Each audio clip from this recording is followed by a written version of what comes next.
From historic Quincy through Milton, we continue to wind our way along Adams Street. There's more to this road than presidents and stately men. The Neponset tribe settled here along the Neponset River before eventually selling their land and moving south of Blue Hill to an area now known as Ponkapog. Their former home here, now known as Lower Mills. Anchoring Lower Mills is the circa 1806 factory that once housed Walter Baker and Company, the oldest producer of chocolate in the U.S. Anything you see in brick used to be Baker, but it's all residential. Walter Baker left in 1965, and it languished. These here were done in 1990, occupancy was 1990, and across the cobblestone, occupancy was 2008. So we're done now. We're all refurbished, 175 units. Newer homes, small shops, and lively restaurants have attracted newcomers to Lower Mills.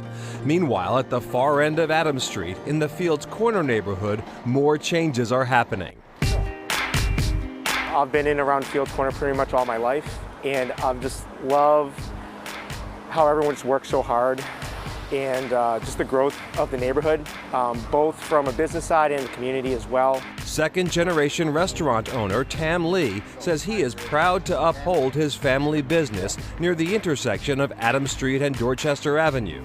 My father opened up Pho Hoa back in 1992. He really just wanted to do something to serve the Vietnamese community here. Today, Lee's family is still cooking traditional Vietnamese dishes for locals. Fields Corner began welcoming refugees and immigrants from Vietnam in the decades following the Vietnam War. This vibrant community is home to the country's first Vietnamese community center. Today, there's a push to create the Little Saigon Cultural District, including a short stretch of Adams Street. The way that I see it is it's a way to preserve and promote the Vietnamese culture and our heritage.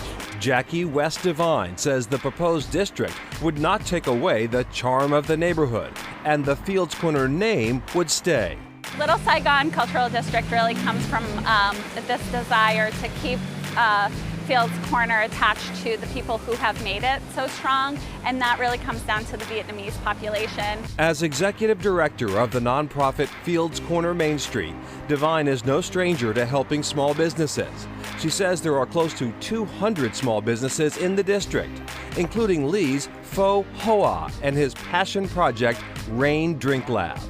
It's like a coffee, tea, smoothie shop. It's a fun way for us to kind of incorporate our Vietnamese culture and bridging generations because it's more of a modern take on a coffee shop. Locals line up for colorful Vietnamese teas and coffee drinks. Joel Richards is a regular. You know, you drink coffee most of the time just to keep yourself awake and function in our capitalistic society. But every once in a while, it's good to have like a coffee that almost feels like a milkshake. I'm here at least twice a week. If my wife asked me, it'd be once a week. Richards is a Boston public school teacher and also serves as president of Fields Corner Main Street's board of directors. Small businesses, restaurants, the little corner stores, those are the backbone of a community. You can walk down right on our main street in Dorchester and you can eat at almost any continent that exists. We just counted, Australia is not represented in the square. If there's any New Zealand or Australian restaurants that want to come to Fields Corner, please let me know. While he doesn't own an eatery that represents the land down under, Brian Chavez does own two popular neighborhood restaurants, Antonio's Hi-Fi Pizzeria and Boss Burger. Both eateries are just off Adams Street. And there was an opportunity, you know, this lifelong pizza place that was in the neighborhood that was closed down. I said, hey, why won't I give it a shot? I kind of went into it head first, and, you know, with the grace of God, the support of the community, I'm still here. Chavez is OFD, originally from Dorchester, and has lived in a variety of neighborhoods. But he says there's something special about Fields Corner. Fields Corner is the definition of a melting pot. Everybody's just real supportive of each other. Everybody wants to see each other succeed, in my view. And that's what I love about this neighborhood. Tam Lee says Rain Drink Lab is serving its teas and specialty coffee drinks to go using the shop's new walk-up window. He tells us the beans are what make Vietnamese coffee distinctive. It is made with Robusta beans, which are a little more bitter and contain more caffeine than the more familiar Arabica beans. In Vietnam, the coffee is usually prepared with sweetened condensed milk, which balances out that bitterness.